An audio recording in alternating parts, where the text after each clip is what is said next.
my pleasure to introduce to all of you today Dr. Eric Bing. Eric is currently leading the global health initiatives at the Bush Institute. Some of you may be familiar with the Pink Ribbon, Red Ribbon Alliance, and he's been really active in that. He also is a professor at Southern Methodist University. He has a long list of credentials, such as getting his MD at Harvard, his PhD at UCLA, his MBA from Duke University. The list goes on. But more than all of that is really what Eric does in his free time, which I don't know how he manages to have so much of it from the standpoint of what he does to contribute to Global Health Corps. And for the last couple of years, Eric has been one of our GHC advisors. And after the first year, we learned that the fellow he was paired with had a transformative experience and really could not say more about how helpful and the guidance that Eric provided to him throughout his year. And so, of course, we asked Eric to be an advisor last year, which he said yes. But then he came to us and said, I have a proposal for you. I would like to be able to engage with more fellows than just with the one advisor or one fellow that you paired me with. And so let's talk about what's possible, because I feel really committed to all of your fellows and to really helping them figure out what their personal and professional missions are and what they want to be doing with their lives. And so we really have so much to thank you for your commitment to Global Health Corps, and we're so happy to have you here today. Thanks, Eric.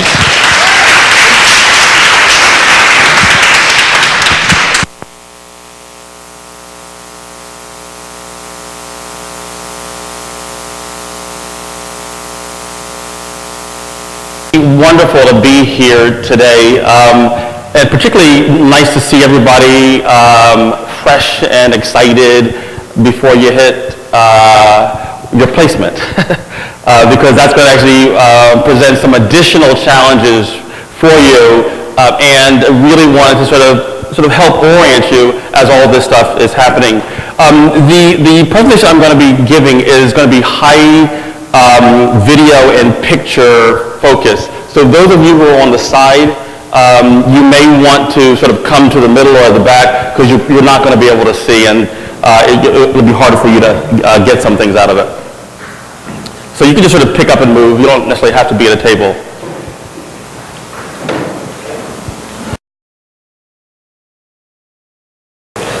So one of the things that Heather was mentioning is that I have lots of different training, but one thing that she didn't mention, which I think is really relevant to many of you, is that I've been working in Africa for about the past 20 years, as well as in very poor areas of the United States. I spent 20 years living in South Los Angeles and working in South Los Angeles at one of the poorest hospitals in that community, called Drew University King Medical Center. And then I've actually spent time working in almost all the countries that you guys are working in as well. And when I first went over there, the real focus of my work was to help medical centers and help doctors take care of patients better. And then it became quickly obvious to me that the issue wasn't giving medical care, because the doctors actually knew a lot more than I did. The challenge was the organization of the medical care and how people were incentivized and how people were supported. It was really sort of the business of healthcare that was critical. And then I began sort of helping people and teaching issues around sort of health management and health and the business of healthcare, which is all sort of very much relevant to what the work that you're going to be doing. So let me tell you a little bit about sort of I Did It, Creating a Life Meant for You. This sort of came about with many of the people that I've been working with, because what can happen in the work that we do is that it can sometimes get a bit overwhelming. And it's really important to understand and know why you're doing it. And also to begin to set up your life so that it supports you and encourages you and moves you forward rather than burns you out and has you leaving after a few years. So what I want to talk about is mission and purpose, and how do we get where we want to go. Just a question for you. Does anybody like babies? Who likes babies? Raise your hand. Raise your hand. I'll stop that. Who hates babies?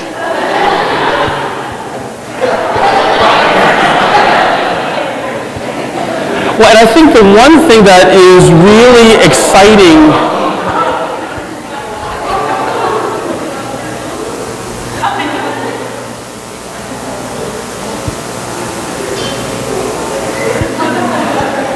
why is it that we just love seeing babies?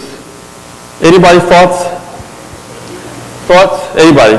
Oh, I should mention that I will call on you if you don't raise your hand. I saw a hand over here. What's that? It's the big eyes. Okay. Good. Over here. What's that? The innocence. The beauty that comes with the innocence. Over here. Innocence and purity.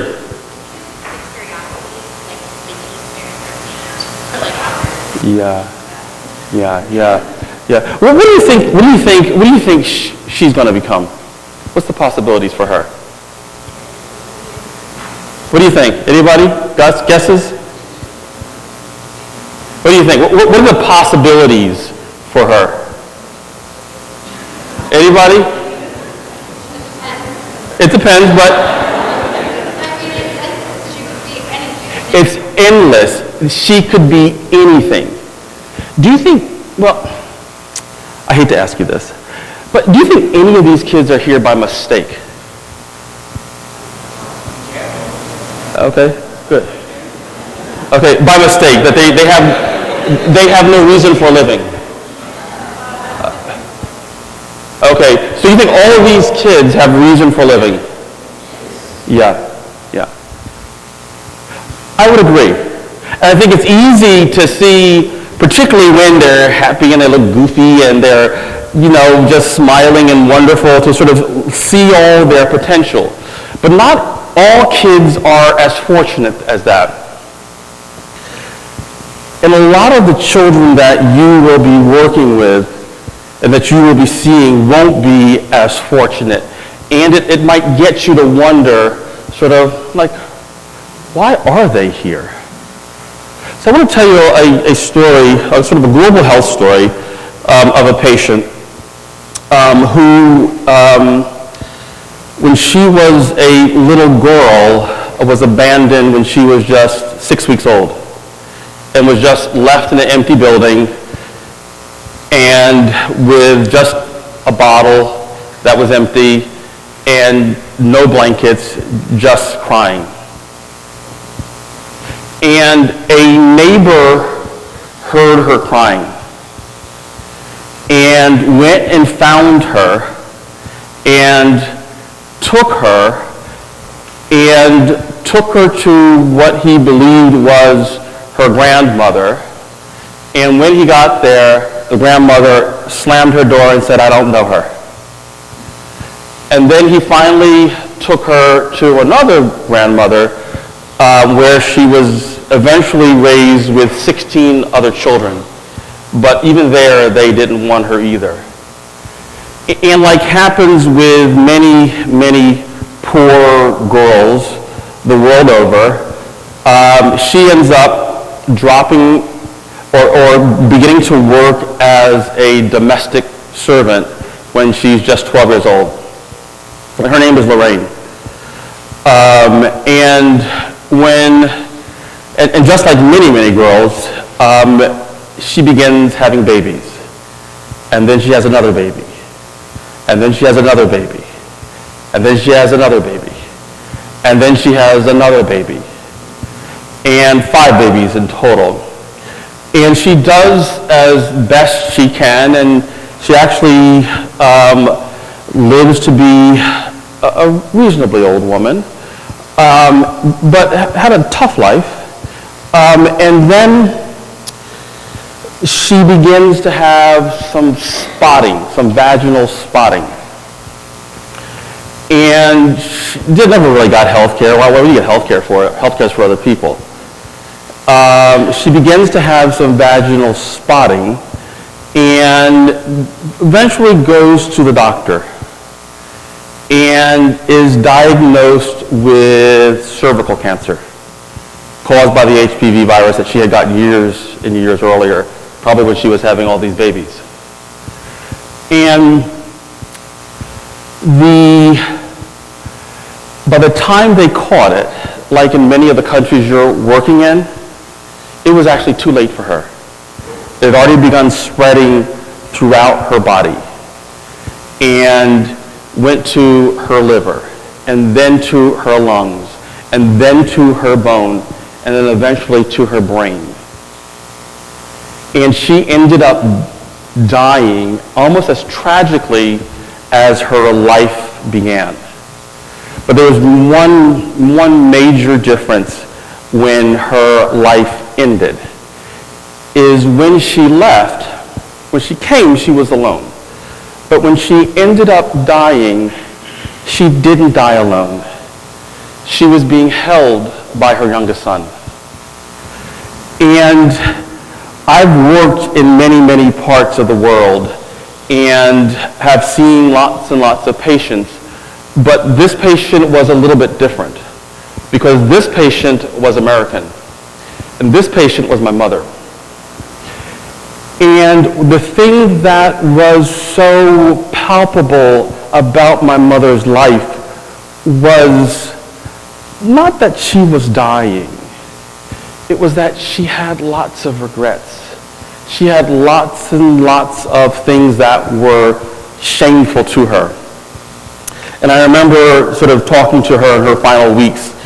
And that was the thing that, she says, I just want to, when I go, I want to be happy.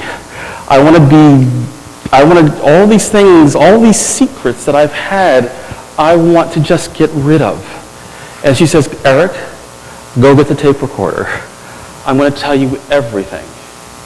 And she began telling me all the very, very painful things that had happened to her. How she really was abandoned and all the things that happened during her life, and the fact that she had no education, and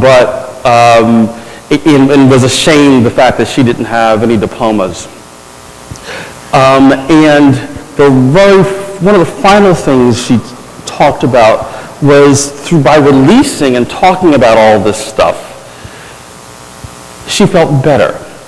But her major regret was that she didn't feel as though she had done what she had been put here on earth to do.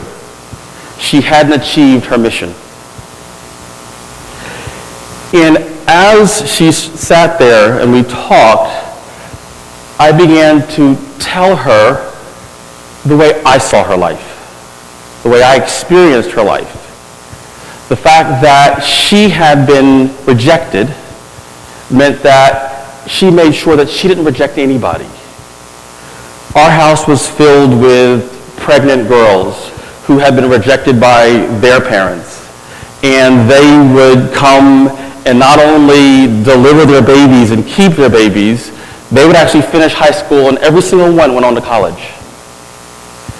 The fact that anybody, you never knew who was going to wind up at dinner at night. Because she did everybody, every straight person she could find was at our dinner table, and probably in one of our beds too. The fact that she didn't get educated made sure that she just made sure that all of her children got educated. So out of the 5 of us, there's 3 doctoral degrees, there's 6 masters. She made sure that she sacrificed everything so we could get the things that she couldn't.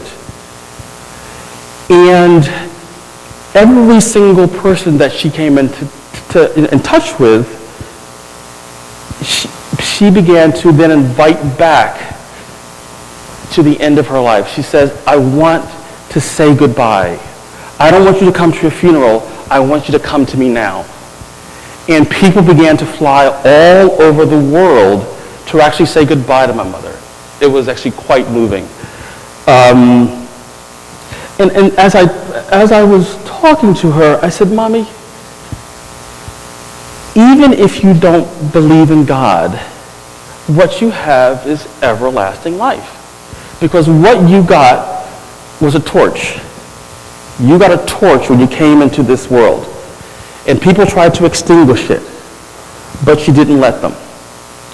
And you use your torch to actually light the torch of all these other people. And then they lit the torch of other people. And then they lit the torch of other people. And then they lit the torch of other people. And that would go on forever.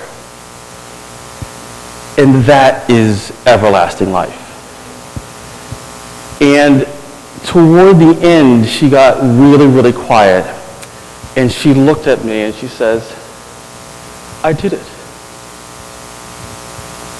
I really did it. I can go now. And a couple days later, she did. And I remember thinking to myself, I don't want to be at the end of my life wondering if I did it, if I actually did what I was meant to do. And that's when I began my own search to think about what is my own personal meaning. Why am I here? What should I be doing? I have a lot more opportunities than she ever had. What is it for? And that's actually what I want to talk to you a little bit about today, or a lot about today, is personal meaning, is reason for being, and then how you get there. So I guess the question I have is, if the babies are here for a reason, and my mother is here for a reason, I believe I'm here for a reason, what about you?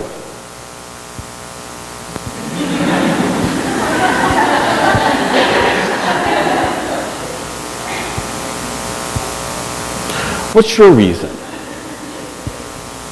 What's your purpose? Are you a mistake? Are you a happenstance? Because if you're not here by mistake, and if you're not here by happenstance, then you're actually here for a reason. What is it? So I'm going to give you a little message from a woman who I've been working with over this past year. One of the things that Heather said is that, so you guys, I'll tell you what my mission is at the end, but you guys are very much aligned with my mission. And one of the things that Heather mentioned is that I had been working with one fellow, and then I said, well, I want more. And so I said, can I have 5 fellows? And this past year I've had 15. And Eliza's one of those. And I sort of work with them around sort of personal mission, and this is her message to you. Hello, fellows! Welcome to the GHG family. I'm such excited to know. We're here at the Gardens for Health Farm in Rwanda, and congratulations on being a part of this. I hope you guys are having a great time at Yale so far. So you're probably wondering who this quirky, passionate man is in front of you. And not gonna lie, I was a little bit skeptical of the whole idea of this program at the beginning. But to be honest, joining I Did It was probably one of the most transformational programs and parts of the GHG experience. So I joined because I really felt like I had a lot more work to do on myself and on how I wanted to make a difference in the world. And I'm not going to lie to you, this program really makes you think and dig deep with yourself, and sometimes it's a lot harder to see. Even that's difficult for him, even talking about it. sometimes digging deep into yourself is a lot harder than trying to solve the problems in the community that you're working in or the problems in the world. But I guarantee you that if you are willing to put in the time and the energy and the effort to do this kind of inner work, it will definitely pay off in the long run. So enjoy this presentation, enjoy the rest of the training. Congrats again on this accomplishment, and we can't wait to see many of you soon. Bye! Eliza is one of my superstars. She's just a phenomenal, phenomenal woman that I actually met just like many of you. I sort of saw her walk in. I said, this is a phenomenal, I could just sort of tell by this energy. She's great. And she really is.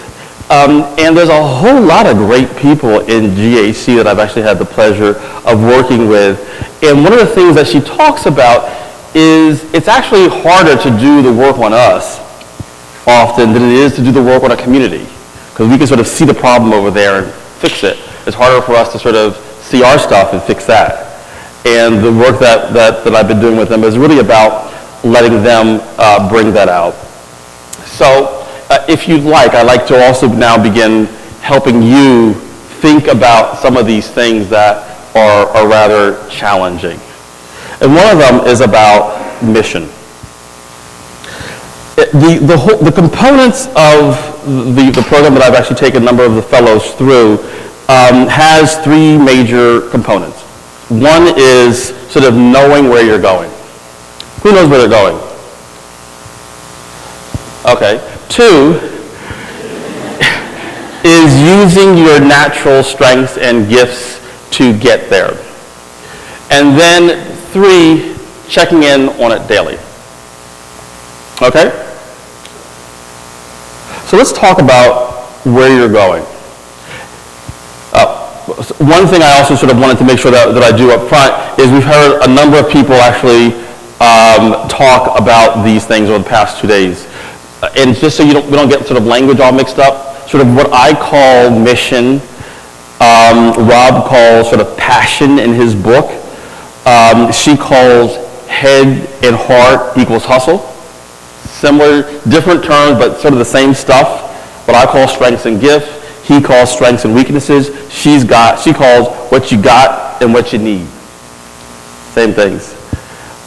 I call it a compass. He calls it understanding yourself. She calls it reflection. So I'm actually going to be talking about many of the same things that they talked about. One of the things I kind of found was neat is that I hadn't met her before and I had never read Rob's stuff before. And the fact that we're actually all working in different areas. I do global health in Africa and poor areas of the U.S. He does mostly business. She does entrepreneurs and very, very similar concepts, which makes it probably works. It's probably something there. And the way I talk about mission and think about mission is about finding your North Star. It's about finding the thing that every time you look up there, well, maybe not here, there, but if you go into Africa, you'll see it. You sort of look up and there's this big star and it kind of calls to you. And every time you look up, even if you don't want to see it, you kind of see it. That is what mission is. And it calls to you. And the reason why it's really important to understand what your mission is or what your purpose is that one, you can't get away from it because it's going to keep calling you until you answer. And then the other thing is you're going to get lost many, many times in your life. I'm probably double most of your ages. And I can tell you, I got lost many, many times in my life. I would sort of get turned around and I wouldn't sort of understand where I was going. I wouldn't know what was happening. But the mission serves as the North Star. It rights you. When you get lost, oh, that's where I'm supposed to go. When you're not sure what to do, you always keep going there. And so that's actually sort of what this is. Does that make sense? Or no? Great, thank you. And so what are some missions? Okay, you have organizational missions, and look at the GHC mission. We are building a shared belief, health is a human right. Gates Foundation, we work to help all people lead healthy, productive lives. So the thing that is sort of common about these missions, and I think successful and helpful mission, is it tells you what, but it doesn't tell you how. Because in some ways, you don't need to know how. With your mission, because that presents itself.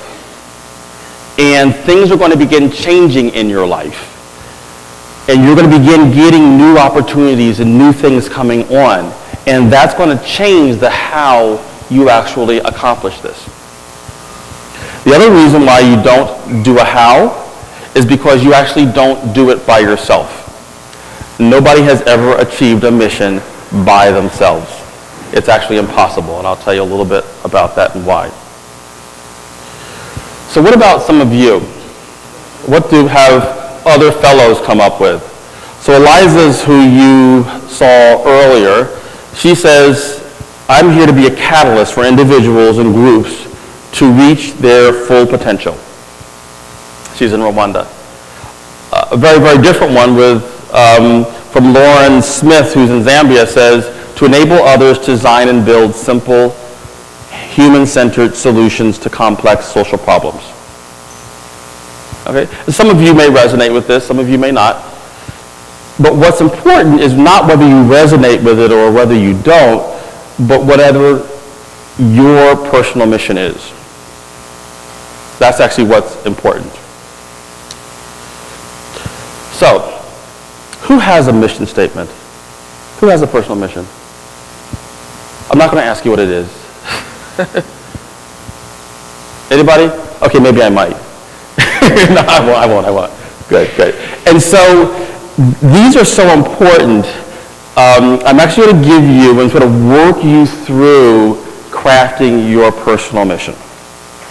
And so I've actually done this a lot with people, a couple of hundred.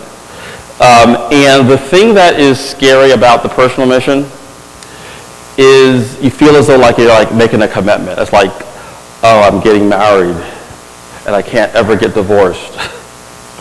Or you're about ready to like walk on the red carpet and everybody's going to see you. It's not that. All you're really going to be doing is stepping on it and seeing if it fits. And if it doesn't fit, you tweak it a little bit. And you see if that fits. And then you tweak it a little bit until it does fit. Okay? It's very much like stepping on a scale.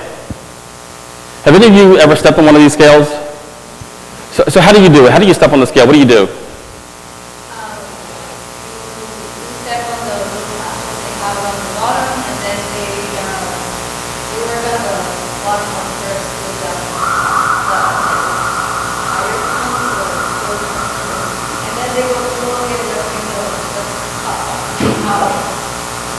where you are. Okay, good. Who's ever done the adjustment themselves? Good. So when you did the adjustment yourself, what did you do?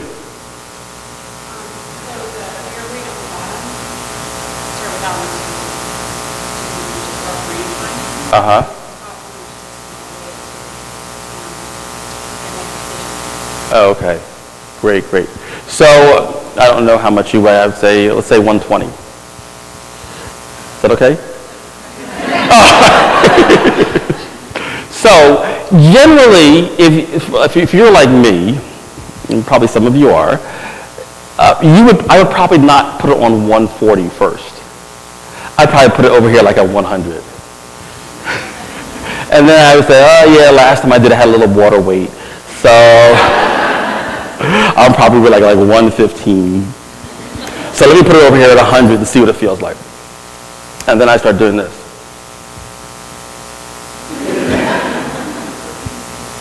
And then you see you got the 115 and it's still up. And you say, 150 is still up. And then you move the thing all the way back down, and then you move it up to 120. And you say, there it is. That's what the mission is like. It's not going to be, you're not going to put it down to like 10. and then you have to like move it all the way over or put it up like to 160. Wherever you started out, it's probably going to be around that. And then you begin tweaking it over time as you begin wearing it, as you begin seeing it. Does that make sense? Only the people who are like looking right here, shaking their heads. What are the people over there? Does that make sense? Okay, good. And the reason why is that you've been living this for 20 some odd years. So you have an idea of what excites you and what you're passionate about. You know this stuff. And so it's not going to be something alien to you. You're not going to come up with, oh, I really should be an astronaut. That's not what's going to happen. If it does happen, I want to know about it because it's never happened before with the people that I work with. And so what we're going to do is I'm going to give you some, sort of walk you through this and to help you sort of think about it. And just remember, this is not red carpet. You don't have, this is not, I'm not going to marry you. So let me sort of give these out to you and I'm going to take you through a series of a couple of questions.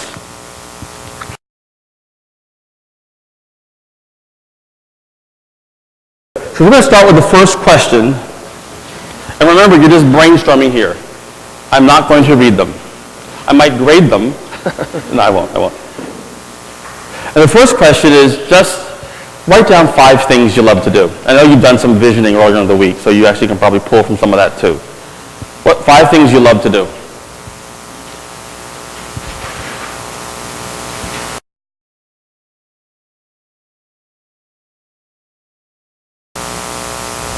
Okay, we're going to move to the next question. Next question is, what types of things come naturally to you? That is to say, what can you do almost effortlessly? And I have some examples there.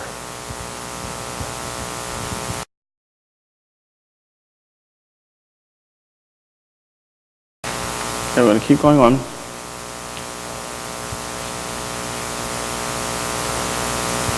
This is a more difficult one, but much more interesting. Imagine you were at your retirement party. It should say, who will be there? What will they say about how you have contributed to making the world a better place? You're going to fast forward to your retirement party. What are people going to say about you?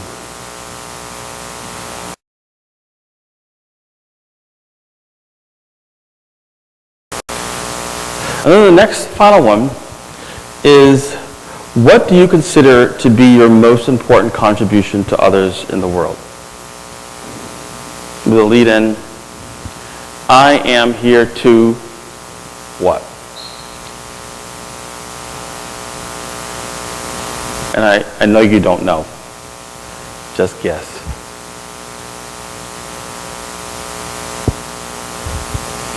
And I suspect your guess will be pretty good.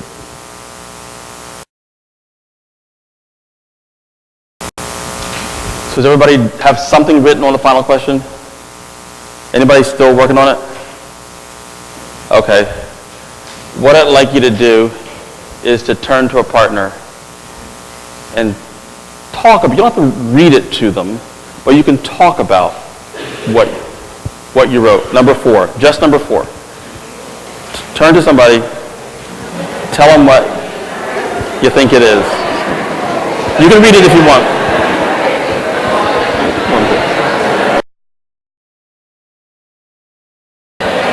Okay, if we could just come back. Come back. So who wants to share their personal mission? Okay, I'll make it easier. Who wants to share somebody else's? Would you share one of your partners? Sure. I like yours because it was really short, to the point, but still was very open, and you could interpret it a myriad ways. And she said, I am here to learn, assess, and impact. I am here to learn, assess, and impact. Impact. Great. What about hers? That's awesome. You should awesome mission statement. I can't wait. She's here to increase the amount of warm fuzziness in the world. I'm here to increase the amount of warm fuzziness in the world. Good. How about somebody in the back? Yes, you who just looked at me and turned your head, you. Oh, she stepped out. I'm gonna have to call on you later then. Somebody else,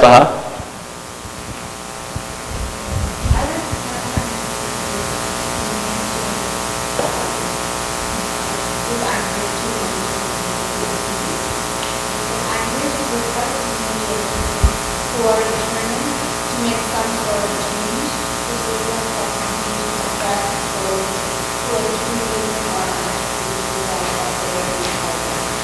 Okay. Great.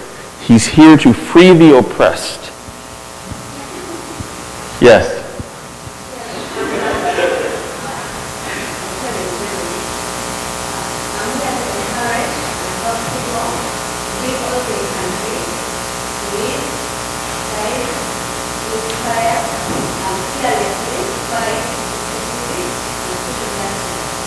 Great, great. Yes, sir.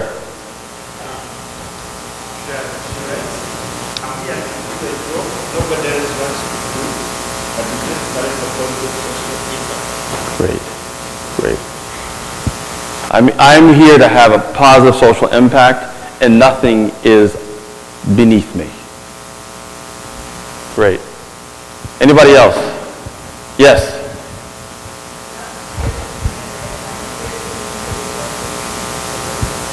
I'm sorry?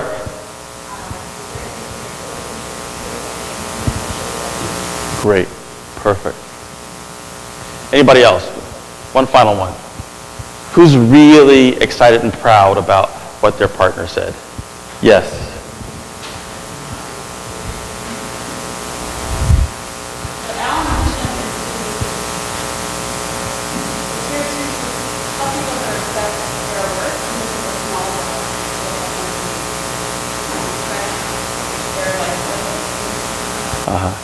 Great. Great, great. Yes.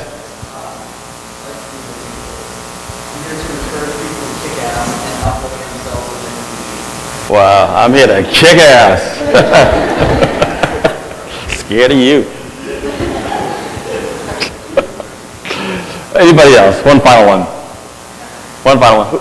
Who really likes their person's mission? Yes. He's here to motivate and inspire people of all backgrounds to get compassionately and translate their Great, action. great. And really inspiring things that everybody here wants to do. No? And did you notice how it's actually easier to brag about what the other person's doing and be excited about theirs? You notice that? You get excited about their stuff? Well, they get excited about your stuff too. So share this. And that's actually one of the reasons that sharing these things are important. Not only do they get excited about it, but that actually then begins to be contagious, and you get excited about it too. And once they know what you're doing, what they know what you want, they then begin to help you. They then begin to put energy toward you achieving it, because we all want to support each other. Okay, even though we don't think that sometimes, with this stuff we really, really do. And that's actually why it's important to share it. You're going to use your mission to guide you when you're making any major decision. And I think some of you will end up making some major decisions toward the end of this year about where you're going to work, who you're going to choose to spend your life with, where you're going to live. And this is really what I think a lot of people like having a mission for. But this is occasionally. What the mission is really for is important for your day-to-day stuff.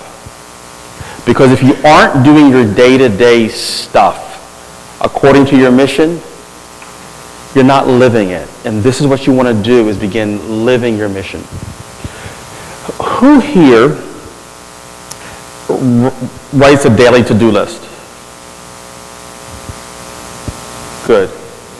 Good. It's almost all women. Who, on the women, the women who do a daily to-do list, how often do you complete your daily to-do list? Check everything off. Never, never, never. I actually do it, and I never do it either. I get maybe through about a third of it. So one of the things that is really helpful on a day-to-day basis is when you do your to-do list, and I really encourage you all to do a to-do list, particularly as you're moving into these new positions. Do a to-do list. Since everything on the list are things you have to do, but you never get through it all, once you put them there, reorder them to see which are most in alignment with your mission. Just think of your mission, write it at the top, and then put those things on your to-do list. Okay, is this in alignment? Is this in alignment? That's not in alignment. Is this in alignment? And just move them to the top. So that way, as you go through your day, you're getting your stuff done, but the things you're getting done first are the things that are moving you toward where you want to go. And that doesn't mean that everything on the list isn't important, but they're not equally important to you. And your boss won't get upset because, look, I got it all right here. I just didn't get done any of the things you wanted. And this is your life. It's your life. You're spending the time, so make sure that you're getting done the things that you want. Even little things, should I go out tonight or get up early tomorrow morning and work out? Some of you have probably thought about that last night. Well, which is most in alignment? Which person do I date? Him or him? Her or her? Well, which of these people do you feel are most in alignment with where you want to go? Has anybody ever dated a person and you're like, what am I doing here?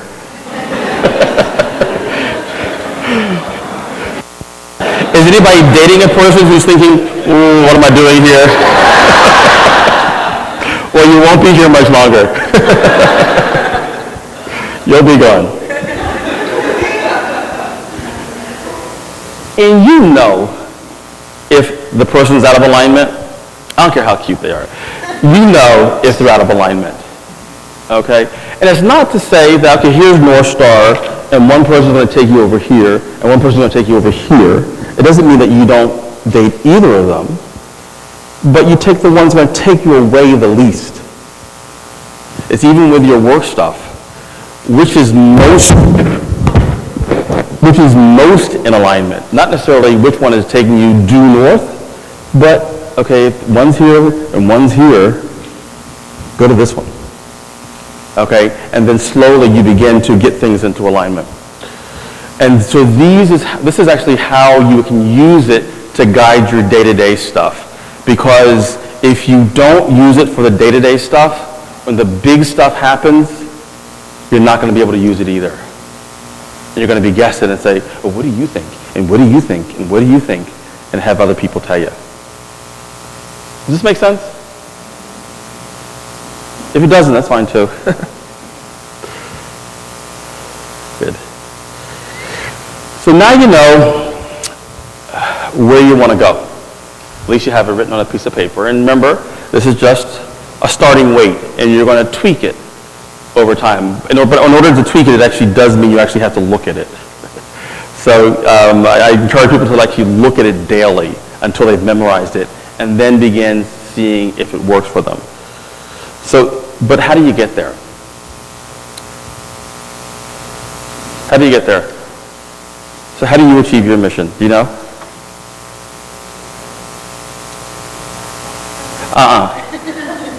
Anybody know how to achieve their mission?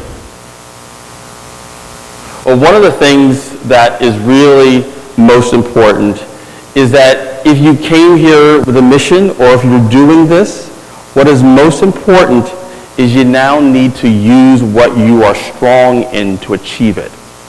Use your strengths. Okay? What are strengths? I just told you. Good. Well, let's see how strong you are. I want everybody to stand up.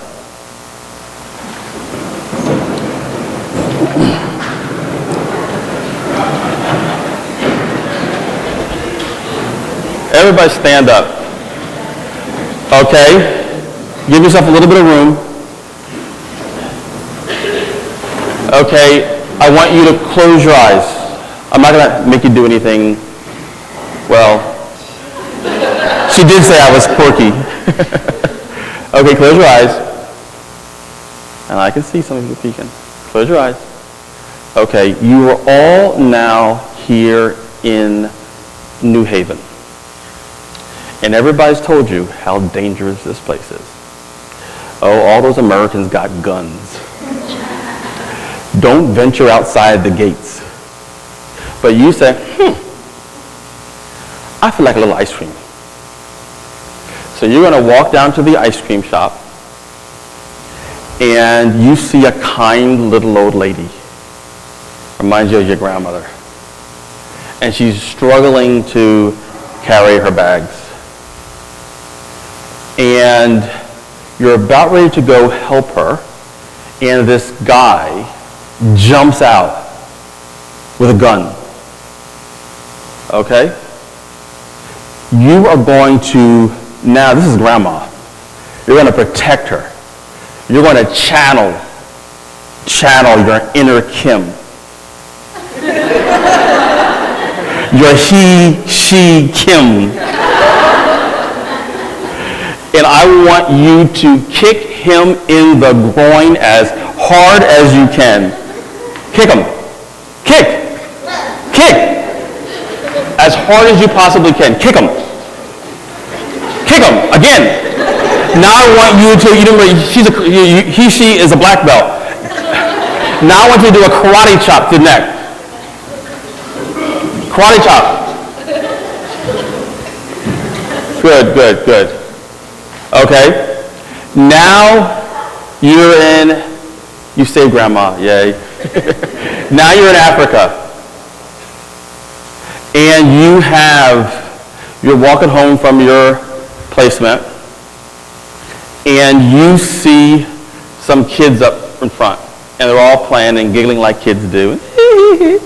And they're just sort of happy to see you. And all of a sudden you see a lion about ready to pounce on them. There is a rock in front of you. I want you to take the rock, and you're going to take it and throw it as hard as you can. Throw it. Throw it again. Yay, you saved the kids. Lion's gone, lion's gone. Okay, I want you to open your eyes. So, what's that? So let's have two people who've channeled their inner Kims. Why don't you, little Kim, why don't you come up? And little Kim, you come up too. Okay? I want you to show them, or you guys can sit down. No, you guys can sit down. So Big Kim, I want you to show them how you kick the guy in the groin to save grandma. Kick him. Kick him. Okay, I want to hear if little Kim can show them how to kick grandma. Kick, kick. Great. Okay, how do you kill the lion? How did you kill the lion? Great. So who do you think was better?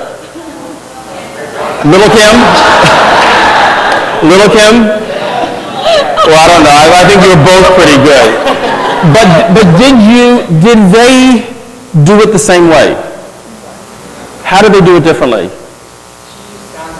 She used sound effects. She used sound effects. Anybody else? How do they do it differently or the same? Yes.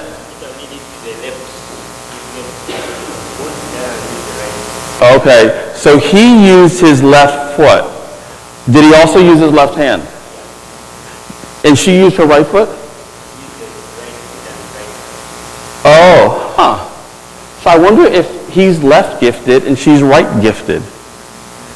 So when the two of you, when you do something that you've never done before and you need to use a hand, do you always go to the left? And do you almost always go to the right? Yeah, yeah. And that is what a gift is. Okay, you can sit down, thank you. Little and Big Kim. So that is what a gift is. It's something that comes totally naturally to you. And you don't even think of yourself as it. That's a gift. That's a strength. And these are the types of things that you use to achieve your mission. But they're just a little bit different than that. And I keep sort of going back between strengths and gifts because I really think of these as gifts. And the gift that you have is not a gift that came to you, but it's actually a gift that came to us through you. Because I don't got it. She doesn't have it. But you do, and we need it. Does that make sense? And some of you are from different cultures from me. So maybe it's a little bit different where you are. Where are you from? Uganda. When you go in Uganda, this may be different than in Uganda than in the States, just, let me know. If you go to a party, a birthday party, and you have a gift in your hand, what do when you get there?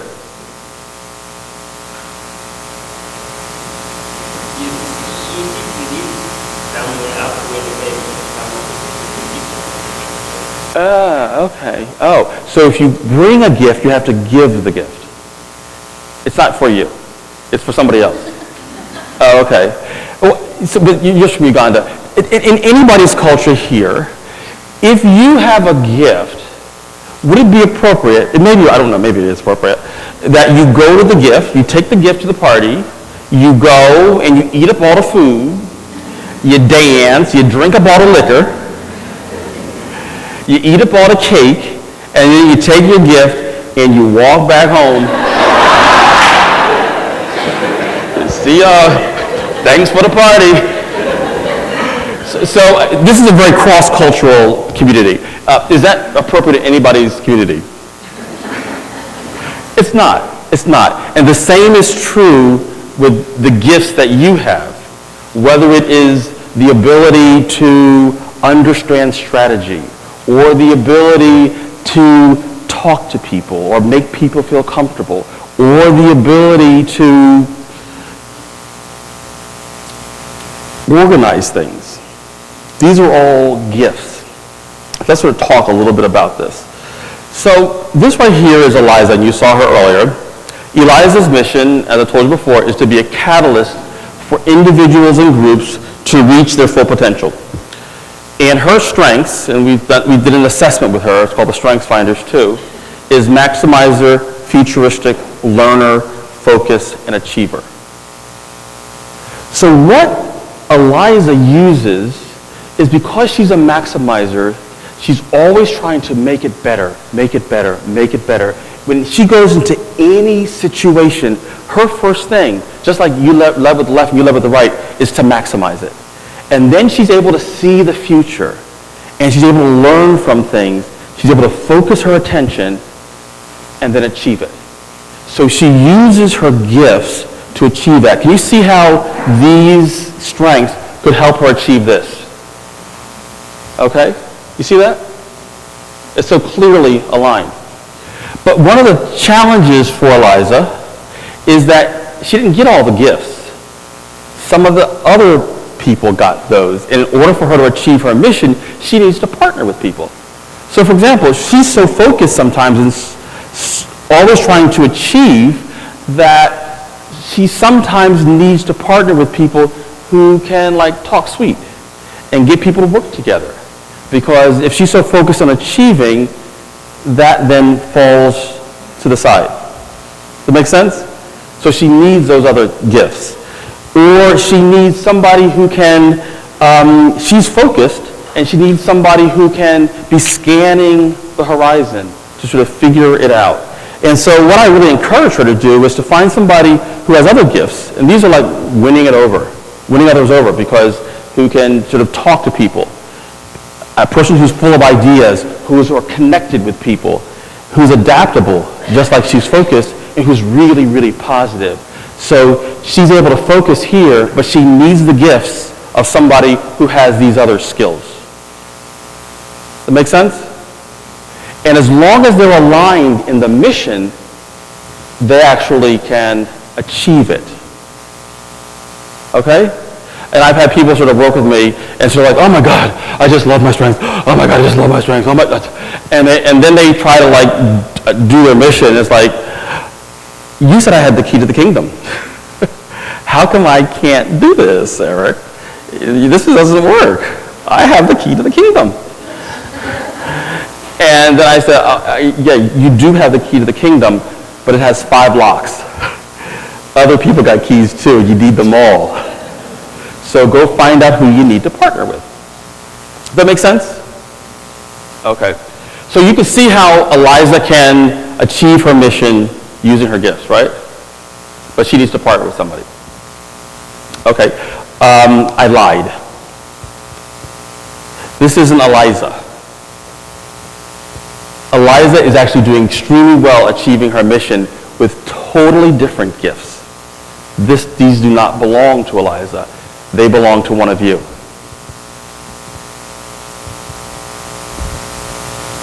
So you guys have been with each other for a whole week now. Who do you think the real Eliza is? Who amongst you has maximizing gifts, who's futuristic, who's a learner, who's focused, and who's an achiever? Anybody think about, maybe it's Jean-Claude that is, or Jean-Baptiste, Jean-Luc, Stephanie, anybody? Carolina, anybody? Who is it? It's one of you. One of you, who is it? Will the real Eliza stand up? Who's the real Eliza?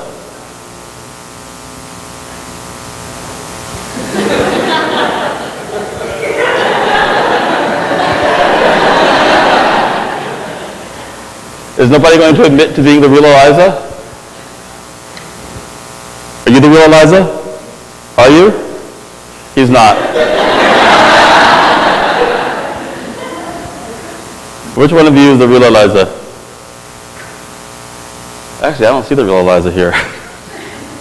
There's the real Eliza. Okay? And Happy. When we went through this, Happy and I met this morning and we talked, because he actually did an assessment for me last night, and we did this. How was it when we did this? How did it feel? Very good. That was very nice. Some of the questions, in connection or in parallel with the things that I think. Good, good. And what did you learn about yourself when you did this, when you saw this?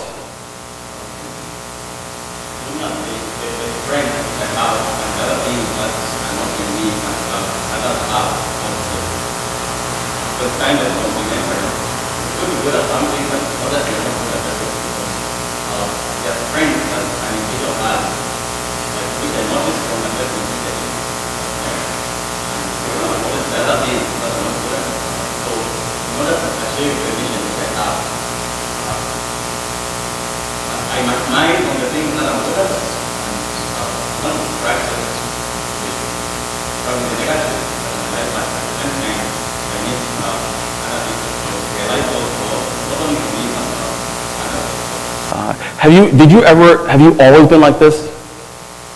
Yeah, I've been like that. That's what I noticed from the session. Of course, I didn't really realize it's all different attributes coming together the way they did after doing that assessment and looking at the reports.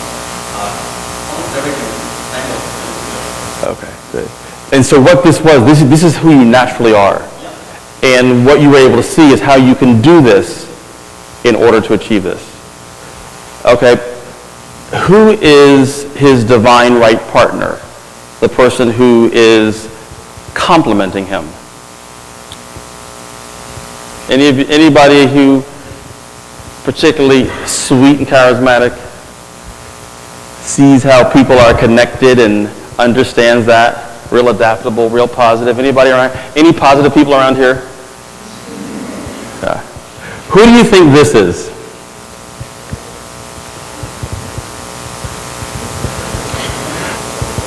Who do you think it is?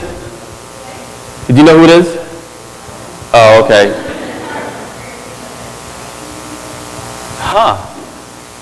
Maybe it's you. Who's Happy's divine right partner? Who? Good. Is it you? Okay. Would Happy's divine right partner stand up? So can you see this in her? Can you see this in him? Yeah. So how was it when you did this?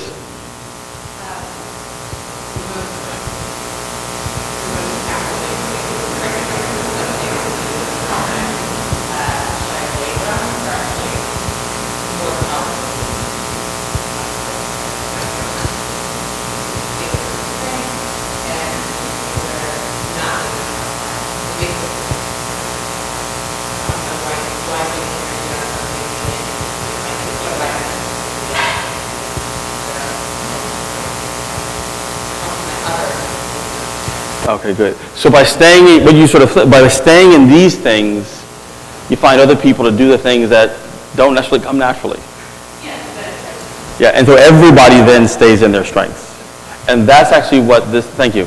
That's actually what this is really, really important for. It helps you identify what you're good at and then how to achieve it. But you can't do it by yourself. So if we could just have a round of applause for Eliza and her divine right partner. And this is actually one of the things that I do with people in GHC who want to work with me, is we sort of go through what you're naturally gifted at and think about it. Because I think one of the things that probably you both would say is that we have a tendency to see what's positive and make it negative. Because people sort of said, oh, you're to this, and oh, you're to that. And then we sort of internalize that. They just don't understand you. They just don't understand you. They don't understand that that's a gift and that that's what you have to use. And so that's actually one of the things that we work on. Here they are. Aren't they cute together?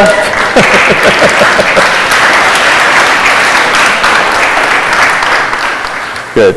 So how do you achieve the mission? And I'm probably out of time, so let me sort of go quickly here. Achieving the mission, this is really the most important part.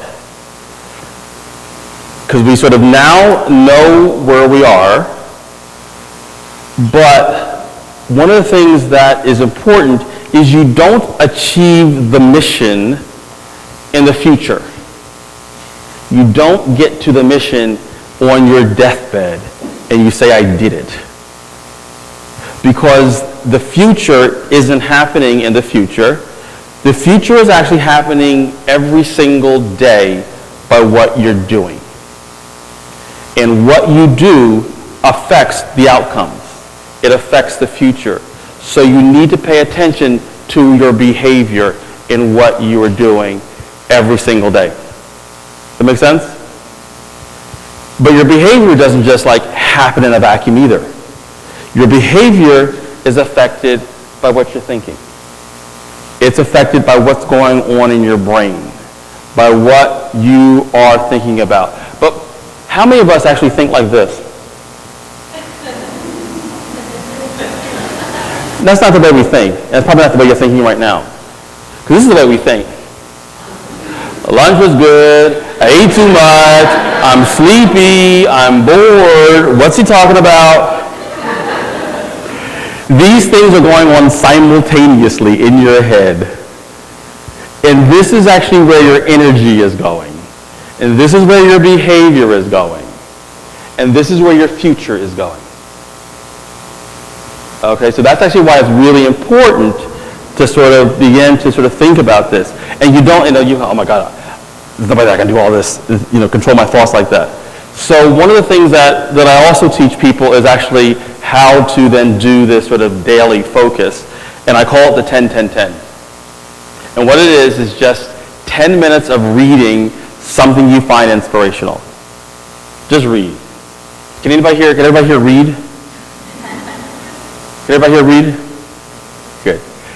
Then 10 minutes of breathing.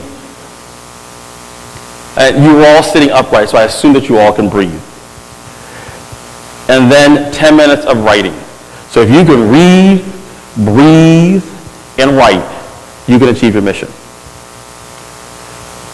But this is just not just regular reading, breathing, and writing. It's actually focused breathing and writing and reading. All you're going to be doing is just focusing on the breath. Just focusing on the breath and letting thoughts just disappear and you come back to the breath. Some people call it meditation. I don't call it that because that scares people. I just call it breathing. If you can breathe, you can do it. And we certainly know, what do we know about meditation? What does it do? Anybody? Yeah. It improves focus. What else does it do? Yes. It allows us to live in the present. What else does it do? It centers you. What else does it do?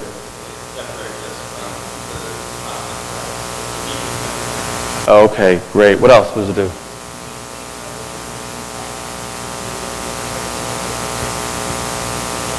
Okay, you begin to sort of notice where the chatter is going. What else? Okay, it calms you down. Your heart rate goes down, and you begin to also feel less anxiety. What else? Yes? Oh, you're more compassionate. You're right. The study just came out about that. At Yale, wasn't it? No, it was in Boston someplace. Yeah, yes. It's believed to be summoning demons. Okay. I've actually not read the empiric research on that, so I actually can't tell. But you're right, there are some cultural beliefs about this. But even in different beliefs, there are ways that people use this. Is anybody here Catholic? Okay. What is the rosary? What do you do with the rosary? You're doing a series of Our Father. Okay. That is a meditation. Okay? And in most of our cultural traditions, we actually have something that is just like this. A repetitive thing that we do over and over again. Because basically all cultures have found that this calms people. This helps you focus. And the journaling is the exact same way. All you're doing is just focusing on what's going through in your mind. You're just a scribe. And that's actually one of the things that Eliza was talking about is really, really hard, is that shit starts coming up when you start doing this stuff. Stuff that you want to avoid starts coming up. And the stuff you're trying to avoid is also keeping you away from your mission. That's actually why this is important. Does that make sense? And so if I sort of leave you with nothing else, I just hope you can think about what is your North Star? What is guiding you? What is making you go for the things that you are? And then really begin living your mission. And so Heather was sort of saying, why do I sort of spend this time here? Is because my personal mission is I help leaders help the world's most vulnerable. That's why you are so critical to my mission. I help leaders help the world's most vulnerable. You guys are all leaders, and you're here to help the vulnerable. I've also sort of done other things, even this current job that I have. I work with President and Mrs. Bush, and I was very, very happy and comfortable in my last position. But I thought about if I help leaders help the world's most vulnerable, this is totally in alignment with my mission. I can learn country dancing in Texas. And then one other thing that I sort of recently did this past year is I wrote a book. It's called Pharmacy on the Bicycle. And what this book is about, it's about innovative and entrepreneurial ways of approaching global health to help local communities, to help leaders find ways of healing their communities. And there's a shout out for GHC on the back cover. Barbara Bush actually endorsed the book. The First Lady of Zambia also endorsed the book, as well as the Minister of Health in Rwanda. So many of the people that you actually may be working with.